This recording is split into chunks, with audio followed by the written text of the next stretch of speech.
কি করতে হবে? কিছু কিছু ইবাদতের ওপরে অটল থাকতে হবে, যে কারণগুলো রাসূল বলছেন, ওয়ালা তাওয়াক্কালনা ওয়ালিদাইকা ওয়া ইন আমরাকা আন তাখরুজা মিন আহলিকা ওয়া মালিকা। পিতা মাতার অবাধ্য সন্তান হওয়া যাবে না। পিতা মাতার ব্যাপারে অনেক বড় লম্বা চওড়া ইতিহাস আছে, আমি বেশি বলবো না।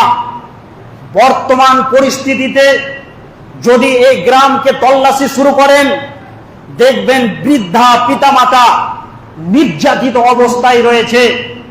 আল্লাহ রাসূল সাল্লাল্লাহু আলাইহি সাল্লাম বলছেন, যে ব্যক্তি পিতামাতার খিদমত করতে পারল না, সে ব্যক্তি জাহান্নামের লিস্টে। দুই ধরনের লোককে এই পৃথিবীর বুকে জাহান্নামী বলা যাবে। এক ধরনের ব্যক্তি হলো যে আকুয়ালিদিহি, যারা পিতামাতার অবাধ্য সন্তান, এবং মান কাতা মিরাসা ওয়ারিসিহি কাতা আল্লাহু মিরাসাহু ইয়াউমাল কিয়ামাতি ফিল জান্নাত। যে ব্যক্তি কোনো মানুষের হক মেরে দিল, ও ওয়ারিস হিসেবে আপনার জমি জায়গার হক রাখত, এই হককে আপনি মেরে দিলেন, এই রকম কাজ যদি কেউ করে, তাহলে এই লোকটা পৃথিবীর বুকে জীবিত জাহান্নামী। এবং পিতামাতার অবাধ্য সন্তান হতে গেলেও এই পৃথিবীর বুকে সে জাহান্নামী।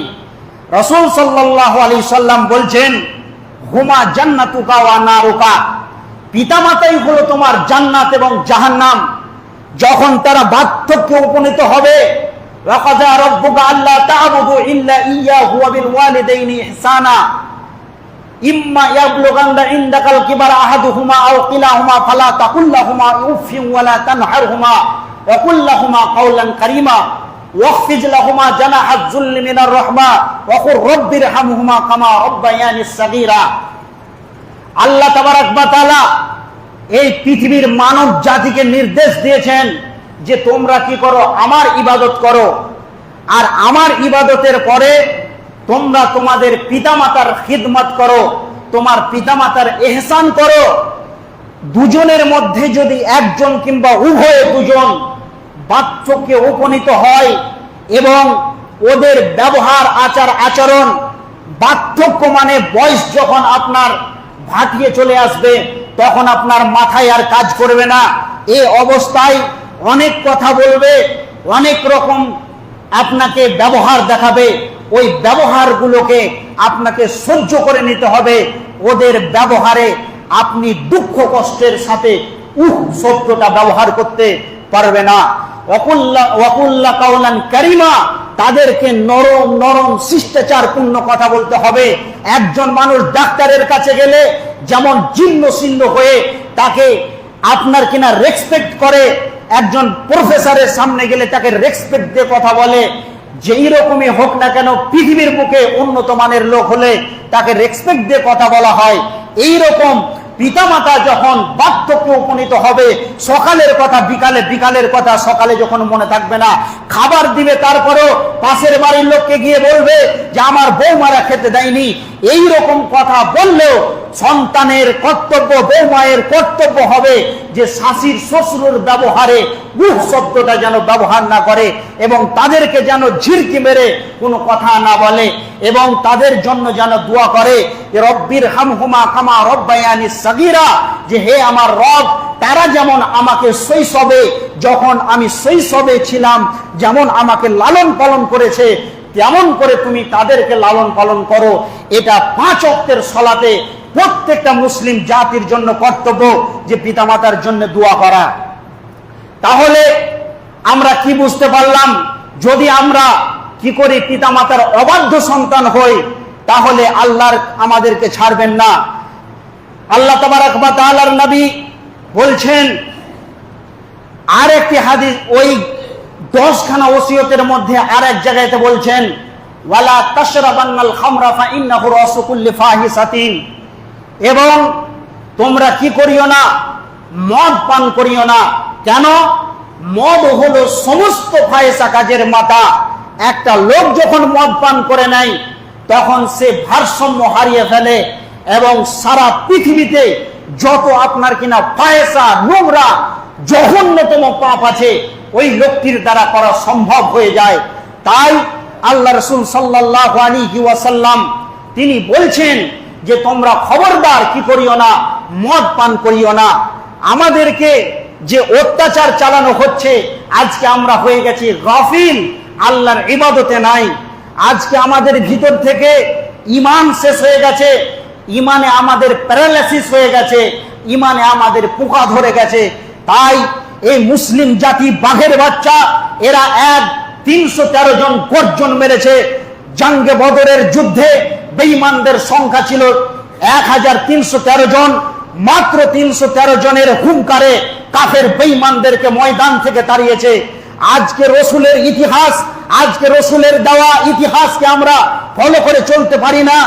আজকে যদি আমরা সেই রসুলের কথা মেনে চলতাম, তাহলে আমাদেরকে পদস্খলন ঘটাতে হতো না, আর আমরা ওদের কাছে নির্যাতিত এবং নিকৃষ্ট হতাম না। আজকে মুসলিম জাতির ওপরে যে অত্যাচার চলছে, এগুলো কাউকে দোষ দিয়ে নয়, আজকে আমাদের কর্মের কারণে এই রকম হচ্ছে। শিক্ষিত সুধী মণ্ডলী, বিশ্বনবী জনাবে মুহাম্মদুর রাসূলুল্লাহ সাল্লাল্লাহু আলাইহি সাল্লাম তিনি জীবনে কোনোদিন মিথ্যা কথা বলেননি। তিনি একদিন একটি রাস্তা দিয়ে হেঁটে যাচ্ছেন, আর ওই সময় বেঈমান উমাইয়া কি করছেন, একটি উটকে খেতে দিচ্ছেন, সেবা শুশ্রূষা করছেন। এই মতো অবস্থায় তখন বিশ্বনবী জনাবে মুহাম্মদুর রাসূলুল্লাহ মহব্বতের সঙ্গে একবার বলেন সাল্লাল্লাহু আলাইহি সাল্লাম, তিনি যখন যাচ্ছেন, উমাইয়া বলছেন, ওই বেটা মুহাম্মদ তুমি কোথায় যাচ্ছ? তখন নবীজি গর্দনটা উঁচু করে তিনার দিকে তাকালেন। তখন বেঈমান উমাইয়া একটি শব্দ ব্যবহার করছেন মুখ দিয়ে, যে নবী মুহাম্মদ তুমি দেখতে পাচ্ছ এই উটটাকে আমি খাবার দিচ্ছি আর তার সেবা শুশ্রূষা করছি, এই উটে চড়ে গিয়ে তোমাকে হত্যা করব। বিশ্বনবী তিনি উঁচু নিচু তাকে সেই বেঈমানকে কোনো কথা বললেন না। তিনি কি করলেন, একটা মাত্র শব্দ ব্যবহার করলেন, যে আগামী জিহাদে তুই মারা যাবি। এই কথা যখন বলল, সেই সময় সেই বেঈমান উমাইয়া তিনি বাড়ির মধ্যে রয়েছেন। এমন সময় তিনার স্ত্রী খাবার তৈরি করে উমাইয়ার সামনে নিয়ে যাচ্ছেন। এমন সময় তিনি যখন খেতে দিচ্ছেন, কিন্তু উমাইয়া খাচ্ছেন না। এই মতো অবস্থায় তিনার স্ত্রী বলছে, আপনার কি হয়েছে? এইভাবে যখন জিজ্ঞাসা করছেন, তখন তিনি বলছেন তিনার স্ত্রীকে, যে আব্দুল্লাহর বেটা মুহাম্মদ এই রাস্তা দিয়ে যাচ্ছিল, আর আমি এই শব্দটা ব্যবহার করলাম, আর ও আমাকে উঁচু নিচু কোনো কথা বললো না, একটা মাত্র শব্দ ব্যবহার করলো। সেই শব্দটা কি, যে আগামী জিহাদে তুই মারা যাবি। তখন ওই বেঈমানের স্ত্রী, ওই কাফেরের স্ত্রী যে শব্দটা ব্যবহার করছিলেন, সেই শব্দটা হলো কি, যে নবীর মুখ থেকে এই কথাটা বেরিয়েছে, মুহাম্মাদের মুখ থেকে যে কথাটা বেরিয়েছে, আপনার আর উপায় নাই। তিনার স্বামীকে বলছেন। এবার যখন বেঈমান উমাইয়া তিনার স্ত্রীকে বলছেন, আমি মরবো, আমি মরবো, না থাকবে বাস, না বাজবে বাঁশুরি, আমি জিহাদে যাব না তো আমি কি করে মরবো?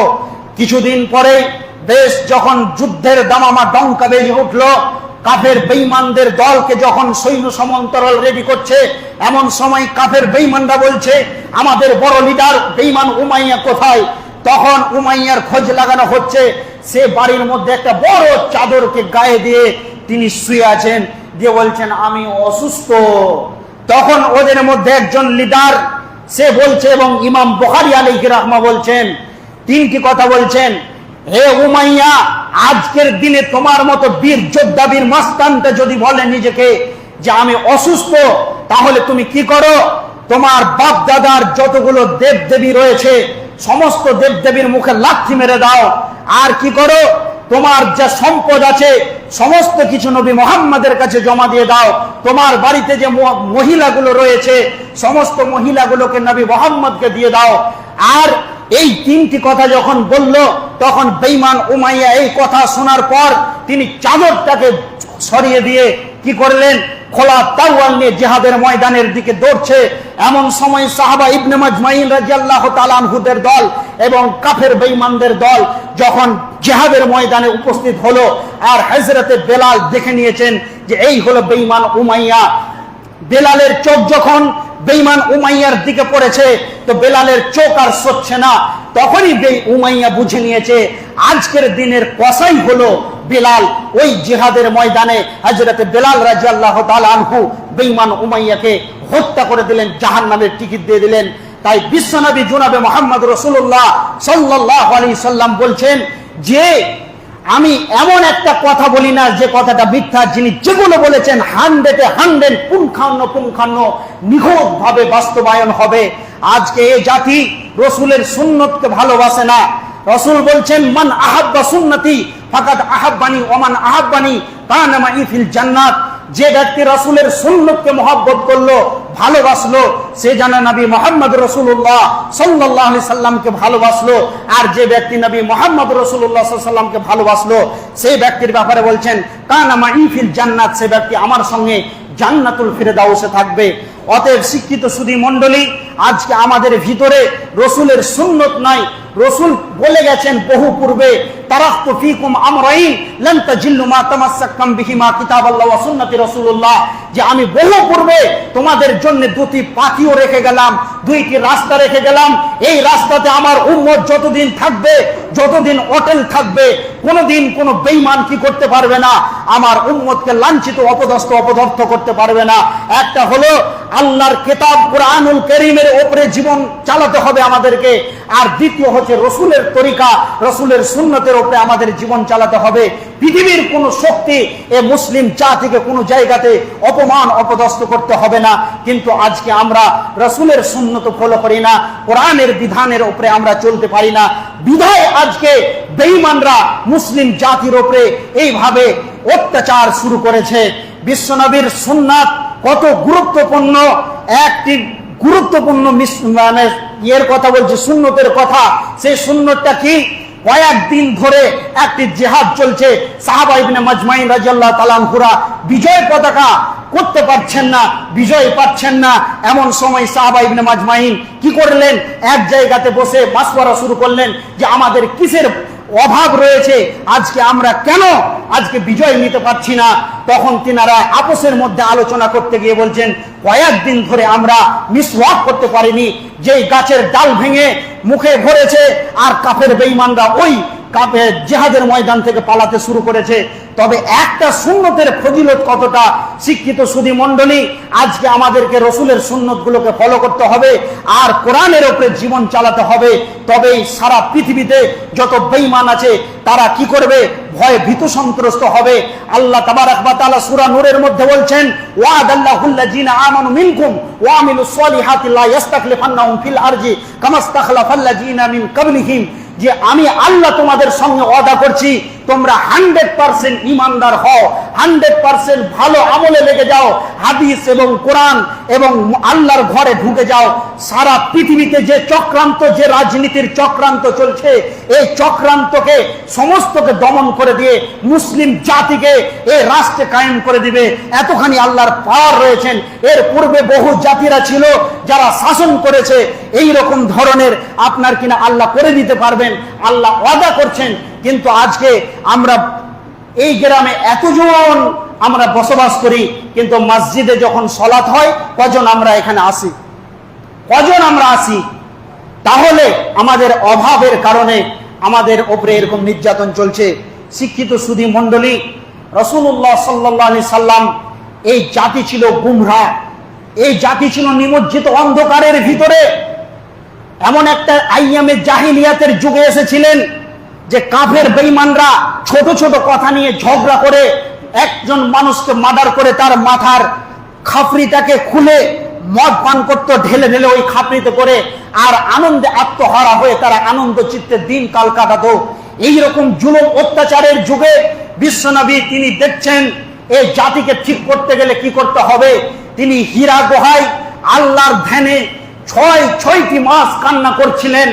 তখন কোরআনের অসীম বাণী নাজিল হলো, ইকরা বিসমি রাব্বিকাল্লাযী খালাক, হে নবী আপনি পড়ুন আপনার রবের নামে যিনি আপনাকে সৃষ্টি করেছেন। তাহলে আল্লাহ আগে নামাজের কথা বলেননি, আগে যাকাতের কথা বলেননি, সালাতের কথা বলেননি, আগে তিনি বলছেন যে হে নবী আপনি পড়ুন, আপনি শিক্ষা অর্জন করেন, আপনি জ্ঞানী হবেন। তাহলে আমাদেরকে কি করতে হবে? ওয়াকরাউল কোরআন, কোরআনের শিক্ষাকে আমাদেরকে বেশি বেশি করে অর্জন করতে হবে। একজন মুসলিম জাতি কোরআনকে তেলাওয়াত করে নিয়মিতভাবে, তার জন্য কিয়ামতের ময়দানে কোরআন সাফাত করবে, সিফা দিবে, তিনি রূপ নিয়ে গিয়ে বলবে আল্লাহ আমাকে কন্টিনিউ ভাবে তেলাওয়াত করতে। অতএব আপনার এই বান্দাকে আপনি কি করতে পারেন না? আযাব দিতে পারেন না, জাহান্নামে দিতে পারেন না। তাহলে পৃথিবীর বুকে একটি মাত্র শিক্ষা আছে, যার নাম হলো কোরআনের শিক্ষা।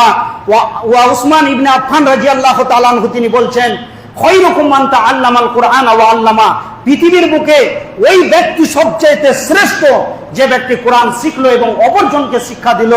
অতএব আপনি অনেক বয়স হয়ে গেছে, কোরআনের শিক্ষা অর্জন করতে পারছেন না, কিন্তু আপনার যেহেতু হয়নি, কাউরি সন্তান মাদ্রাসা মসজিদে পড়াশোনা করছেন, ওই সন্তানদেরকে আপনি কি করেন? অর্থ দিয়ে সুপারিশ করেন, অর্থ দিয়ে হেল্প করেন। আপনি কবরে শুয়ে থেকে থেকে নেকি পাবেন, সাদকায়ে জারিয়া হিসাবে নেকি পেতে থাকবেন। অতএব শিক্ষিত সুধী মণ্ডলী, সময় শেষের দিকে আপনাদেরকে কয়েকটি কথা বললাম, তাও আপনাকে আর কয়েকটি গুরুত্বপূর্ণ কথা বলে আমি 2-1 মিনিটের ভিতরে খুতবা শেষ করব। সেটা হলো কি, আল্লাহ তাবারাক ওয়া তাআলা বলছেন আল্লাযীনা ইউনফিকুনা ফিস সাররাই ওয়াজ যাররা, হে পৃথিবীর মানুষ, তোমরা যে কোনো অবস্থাতে থাকো, ভালো কিংবা খারাপ, সচ্ছল অসচ্ছল, উভয় ক্ষেত্রে তোমরা কি করো? আল্লাহর ইনফিকুন, আল্লাহর রাস্তায় তোমরা কি করো? ব্যয় করো, দান করো। কার জন্য দান করবেন? কে বলেছে দান করতে? সূরা বাকারায় আল্লাহ বলছেন ইয়াসআলুনাকা মাযা ইনফিকুন কুল মা আনফাকতুম মিন খায়রিন ফালিল ওয়ালিদাইনি ওয়াল আকরাবিনা ওয়াল ইয়াতামা ওয়াল মাসাকিন ওয়া ইবনাস সাবিল। হে নবী, যখন আপনাকে প্রশ্ন করে যে আমরা কি ব্যয় করব, তখন আপনি বলুন যে তোমরা তোমাদের সবচাইতে উন্নত মানের সম্পদকে দান করো। তোমাদের পিতামাতার যদি কেউ এতিম, মিসকিন এবং কেউ যদি মুসাফির আসে, তাদেরকে তোমরা দান করো। তাহলে আমাদেরকে কি করতে হবে? এই যে আল্লাহ তাবারাক ওয়া তাআলা বলছেন, যত জায়গাতে সালাতের কথা বলেছেন, তত জায়গাতে যাকাতের কথা বলেছেন। তার কারণ আপনার পেটে যদি বল না থাকে, আপনি ইবাদত করতে পারবেন না, কোনো কাজ কাম করতে পারবেন না। শিক্ষিত সুধী মণ্ডলী, ইনি একজন মাদ্রাসা